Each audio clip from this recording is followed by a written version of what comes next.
अस्सलाम वालेकुम दोस्तों, कैसे हैं। मैं हूं आपके साथ अदनान और आज मैं जो वीडियो शेयर कर रहा हूं, ये शेयर करने का मकसद किसी को बदनाम करना नहीं है। यहां पर देखें, घर जो होता है वो हम सब के लिए एक दरसगाह है।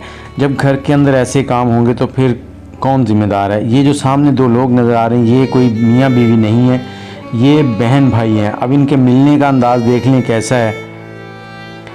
अगर सब लोग इसी तरह से करेंगे तो फिर आगे इनके बच्चे भी क्या करेंगे। तो जब ये बेहयाई इस तरह से फैलेगी तो क्या हमारे मुल्क में ज़लज़ले नहीं आएंगे। अब बहुत से लोग मुझ पे तनकीद करेंगे। मुझ पे तनकीद करने की बजाय अगर आप ये वीडियो देखें और फिर आइडिया लगाएं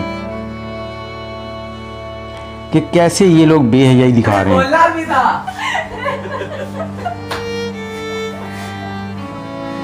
ना शक पड़ी, इन्होंने कवर इतना अच्छा किया, मेरा शक खत्म हो गया।